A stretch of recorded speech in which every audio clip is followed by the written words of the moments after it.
1977. Stockholm is debating a new law. Women shall be allowed to inherit the throne, equally with men. Carl XVI Gustaf, then 31, gives an interview. He says a sentence no one wants to hear today. The job is too hard for a girl. The girl is his daughter. She has not yet been born.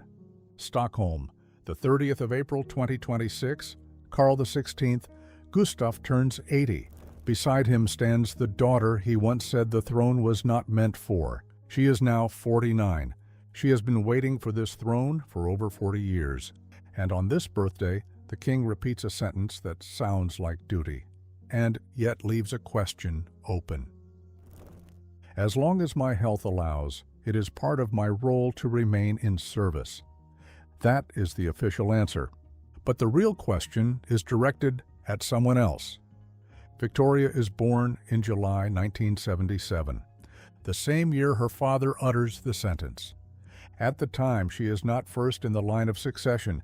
She is not even second. Because the old Swedish law recognizes only sons. In those very months, the Riksdag is debating a fundamental reform. Sweden wants to be the first monarchy in the world to remove gender from the line of succession. Carl Gustaf is opposed. He does not say so in memoirs or behind closed doors. He says it to a newspaper. The throne, he says, is too hard for a girl. In May 1979, her brother Carl Philip is born. He is the first male descendant. He is Crown Prince of Sweden for 7 months. Then, on January 1st, 1980, the new succession law comes into force. Gender no longer matters. The firstborn child inherits the throne. Carl Philip loses his title. 2-year-old Victoria becomes Crown Princess, retroactively. It is a rare constellation in European royal history. A brother who was heir for 7 months, a sister who takes his place without knowing it, and a father who had to silently consent to a reform he did not want. Sweden thereby places itself at the forefront of a European movement. The Netherlands followed in 1983, Norway in 1990, Belgium in 1991. But none of these reforms were preceded by such a clear public rejection from the reigning monarch. This is the first rift in this story, not between father and daughter personally, but between the king and his own heir. A rift that is never spoken aloud, but one that never disappears. 1997. Victoria is 20 years old. She has studied in France, in Uppsala, then at Yale, but something is wrong. The Swedish press is writing about it. Every day, every week, the crown princess looks thinner, more exhausted, more withdrawn. On November 28, 1997, the court issues a statement. Victoria is suffering from an eating disorder. She is undergoing treatment. Queen Sylvia later speaks publicly about it. She says Victoria feels the expectations of the people and that she had hungered herself into despair. It is the gravest crisis of the young heir. And it is the gravest crisis of the Swedish royal house in decades. For the first time, Sweden sees a crown princess who does not function, one who does not smile when she is supposed to, one who becomes a symbol of the burden before she has even begun. Victoria goes to Yale. Political science, history, 2 years. She returns as someone who has survived the crisis. She later says a sentence that differs from her father's. There had been a time in her life, she says, when she felt very lonely and lost. That is not the language of a king. That is the language of a human being. And here lies the second rift. Victoria speaks differently from how the Swedish monarchy speaks.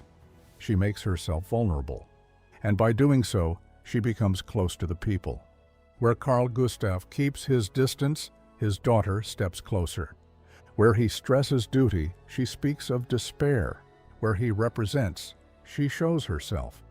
And in doing so, she becomes a different kind of queen than her father.